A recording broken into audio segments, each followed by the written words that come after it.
Maharashtra TV 24 में आपका स्वागत है। नजर डालते हैं बुलेटिन की खबरों पर। महाराष्ट्र कैबिनेट ने राज्य के किसानों को बड़ी आर्थिक राहत देते हुए नमो किसान महान सम्मान निधि योजना को मंजूरी दे दी है।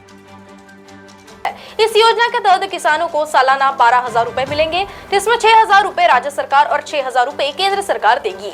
मुख्यमंत्री एकनाथ शिंदे ने घोषणा की कि इस योजना से करीब 1.5 करोड़ किसानों को लाभ मिलेगा। यह धनराशि पूरे वर्ष में 3 किस्तों में वितरित की जाएगी। यह पहल केंद्र सरकार की पीएम किसान सम्मान निधि योजना के अनुरूप है। इस योजना से महाराष्ट्र सरकार पर सालाना 6,900 करोड़ रुपए का बोझ पड़ेगा। इसके अलावा किसान सिर्फ 1 रुपए में अपनी फसल का बीमा भी करा सकेंगे। राज्य के वित्त मंत्री देवेंद्र फडणवीस ने 2023-24 के बजट पेश करते हुए इसकी घोषणा की। गाजा पट्टी पर जारी इजरायली हमले बकरी ईद की रात को और तेज हो गई। मध्य गाजा पर हुए इन मामलों में महिलाओं और बच्चों समेत 17 लोग मारे गए। ये हमले 2 जगह पर हुए जहां बेघर हुए लोगों को शरणार्थी कैंपों में रखा गया था। इन कैंपों पर रात को हुए हमलों में इन लोगों की दर्दनाक मौत हो गई। ये लोग राफा से निकल कर आए थे, जहाँ पहले ही इजराइल जमकर हमले बोल रहा था और उसकी सेना अंदर तक घुस गई। इजराइल का कहना है कि अब हमास के आतंकवादी राफा शहर में शरण लिए हुए हैं, इसलिए वह हमले करके ही उन्हें नेस्तनाबूद किया जा सकता है। जानकारी के अनुसार बकरी ईद की रात को हुए पहले हमले में महिलाओं और बच्चे समेत 10 लोग मारे गए। इनमें से 5 लोग तो एक ही परिवार के हैं। इसके अलावा करीब 20 लोग जख्मी हो गए। करीब 1 घंटे के बाद ही और हमला हुआ, जिसमें 7 लोग मारे गए। इस भीषण हमले में पूरा परिवार ही मारा गया। पश्चिम बंगाल के रंगापानी स्टेशन के पास कंचनगंगा एक्सप्रेस ट्रेन हादसे के बाद रेल परिचालन बुरी तरह प्रभावित हुआ है। हादसे के 24 घंटे के भीतर रेलवे ने रिस्टोरेशन कार्य पूरा कर लिया और अपर एंड डाउन दोनों लाइनों पर ट्रेनों का परिचालन शुरू हो गया।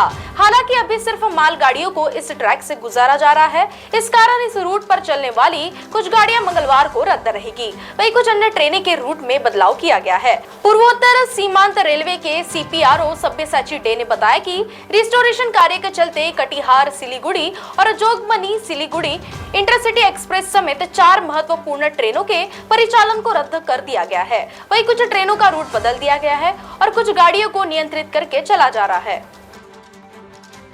महाविकास आघाड़ी महाराष्ट्र में विधानसभा का चुनाव एक साथ लड़ेगी। यह ऐलान शनिवार 15 जून को गठबंधन की बैठक के बाद शिवसेना नेता उद्धव ठाकरे ने किया। उन्होंने कहा कि लोकसभा चुनाव की जीत MBA के लिए अंत नहीं बल्कि शुरुआत है। हम सभी दलों को साथ लेकर चुनाव लड़ेंगे।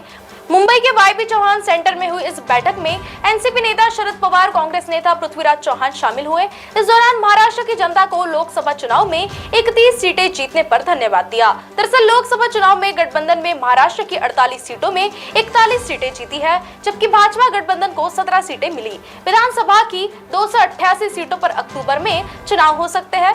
फिलहाल राज्य में शिवसेना शिंदे गुट, भाजपा और NCP अजित पवार गुट की सरकार है और MBA लोकसभा चुनाव की सफलता विधानसभा चुनाव में भी दोहराना चाहती है।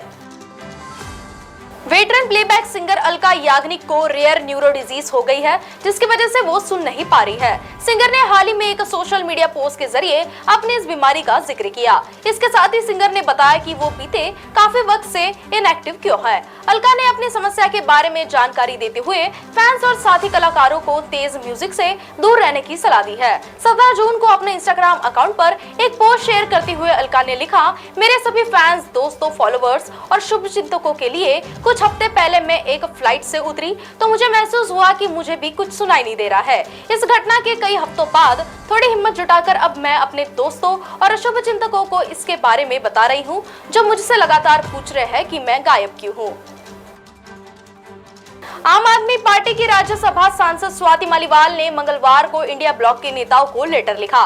स्वाति ने अपने साथ हुई मारपीट मामले में राहुल गांधी और शरद पवार जैसे नेताओं से मदद मांगी है। मामला दिल्ली के CM अरविंद केजरीवाल के आवास पर उनके PA वैभव कुमार और स्वाति के बीच मारपीट का है। स्वाति ने सोशल मीडिया पर राहुल और शरद को लेटर शेयर किया है। कैप्शन में उन्होंने लिखा, मैंने पिछले 18 सालों से जमीन पे काम किया है। 9 सालों में महिला आयोग में 1.7 लाख केस में सुनवाई की है। मैंने बिना किसी से डर और किसी के आगे झुके महिला आयोग को एक ऊंचे मुकाम में खड़ा किया है।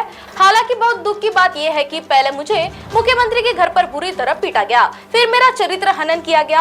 आज मैंने इंडिया गठबंधन के सभी बड़े नेताओं को पत्र लिखा है। मैंने सबसे मिलने का समय मांगा है।